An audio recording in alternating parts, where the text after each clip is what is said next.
Thank you and good evening. It is my honor to participate in tonight's Patriot Day ceremony and a privilege to deliver this year's keynote speech.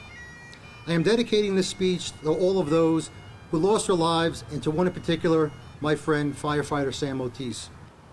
On December 7, 1941, our country was attacked by the Japanese Empire when they bombed Pearl Harbor.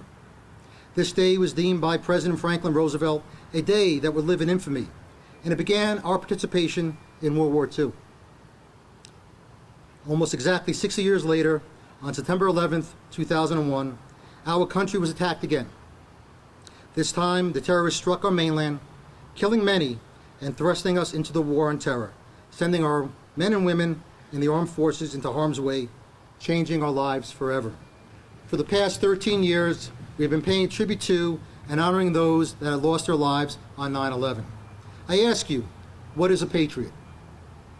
It is a person who loves, supports, and defends his or her country and its interests with devotion. Therefore, it can be said that this day is for all of us. We're all patriots. This is our home. This is our country. Today is an emotional day for all, not only because of the horrific acts of terrorism, but because it was on this day 13 years ago that the world we all knew was no longer. The scene can only be described as surreal and overwhelming.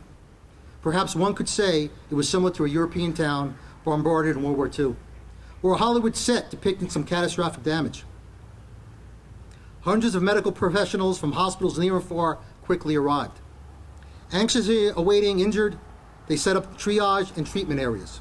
Surgeons, orthopedic specialists, ophthalmologists, and nurses of all specialties were poised to go into action and treat those who were rescued, only to realize that their noble intentions were limited, for there were only a few survivors. Needing our eyes flushed from the dust and debris, many of us received medical care. I spoke with one of the nurses who was treating us. She traveled all the way from Albany, New York, approximately 140 miles north. She asked me very nervously if we had found any survivors. I responded, no. Nervous as well, I asked her if she had treated any survivors. She replied, no. Fearing the worst, silence took over. What we thought was going to be a rescue mission quickly and regrettably became a recovery effort.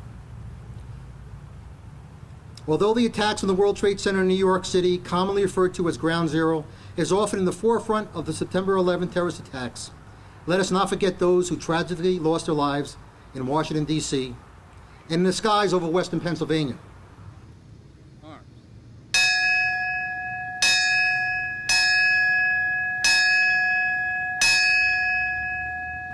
I will always be proud to be a New Yorker, a New Mexican, and most importantly, an American. In these uncertain and challenging times, may we move forward with the same strength and courage and resolve of those we honor tonight. In moving forward, we must all understand that there is no place for intolerance and hatred, that the freedoms that we all often take for granted must be treasured, honored, and for the benefit of all.